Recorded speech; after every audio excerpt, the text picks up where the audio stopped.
Hello, welcome back to another reading of Hot Flash Divas. I'm author Shirley Garrett, and today we're reading chapter 52 titled On the Road.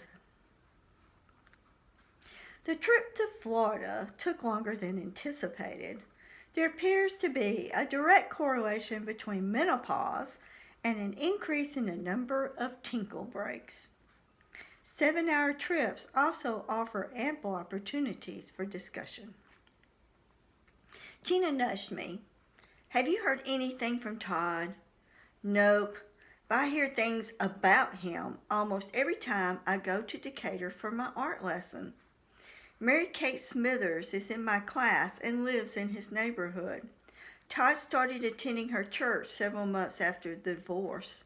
According to her, he's still spreading rumors that I asked for the divorce. Oh, and I got a call from my busybody next-door neighbor, Ruth. Letitia turned in her seat to look at me in the back seat. The religious zealot? What did she say? Frank, the neighbor across the street who shot at Todd, has filed for divorce and moved out of the house. According to Ruth, his fornicating wife, Dolores, is so afraid of him that she moved in with her sister in Tennessee. The house is empty and for sale. I shifted in my seat and adjusted my seatbelt, which felt like it was digging into my collarbone. Kent glanced at me in the rearview mirror. I bet Todd was a nervous wreck knowing that his lover's husband was living across the street and looking for an opportunity to shoot at him again. He's lucky Frank was such an awful shot. Ruth told me he fired 5 times and nary a one hit Todd. I nudged Gina. Has Bird asked you about the Wesson oil and birdseed payback? You mean bird shit? said Letitia. I chuckled as I reached down, slipped off my sandals, and wiggled my toes. I was admiring my nail polish that matched the pink suitcases in the back when Letitia started giggling. Soon we were all laughing. There's nothing like sneaking around behind a titty bar in the middle of the night dispensing diva justice, said Letitia. I've seen the asshole twice since then. Mr. Bird turns his head and pretends he doesn't see me. Gina shrugged as if it didn't matter, but her face clouded over like a thunderstorm ready to break loose. How do you feel when you see him? I asked. I knew Gina's veins pulsed with passionate Sicilian blood, so I was curious.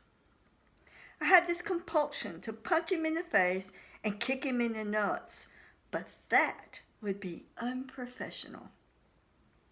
A sneaky grin oozed across her face. So instead, I took the top off my grande caramel macchiato, tripped by accident, and spilled the entire contents all over the front of his Brooks Brothers suit, starched white shirt, and Jerry Garcia tie. It's a shame he was on his way to court. Kat glanced back at us in the rearview mirror. What'd he do? He said the F word right there in the doorway of the courtroom in front of his client, who was a little old lady. She admonished him for his language and told him it was an accident. He looked so pissed, Gina grinned. I thought his eyes would pop out of his head. Of course, he couldn't tell his client why he was so mad. That's awful, I laughed along with the other divas. Did you go to confession? Of course I did. She crossed herself for good measure. I confessed on Saturday afternoon. Father O'Reilly directed me to say 1 Our Father and 2 Hail Marys. That's enough about my adventures. What about Jerome, Letitia? He's the sweetest guy, but there's just no sparks. Shoot, it's hard to imagine hot sex with a man you're afraid you might break or squash.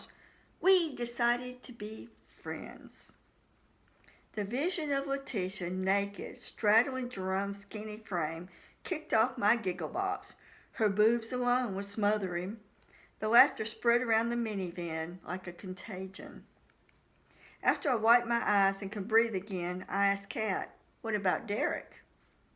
I saw her smile in the rearview mirror. We still see each other, and the sex is fabulous, but our schedules are incompatible. He caught the night shift and I work days, so we snatch a few hours together when we can. He's trying to get on days, but it may be a while because he doesn't have as much seniority as some of the other guys. That's too bad. Letitia started squirming in her seat. "I've got to pee." "Again?" asked Regina, rolling her eyes. Kat shook her head, turned on her blinker, and pulled off at the next exit. Thank you for listening. Have a great day. Stay safe, stay well. Like, subscribe, leave comments, and please share with anyone you think may enjoy this. Have a great day.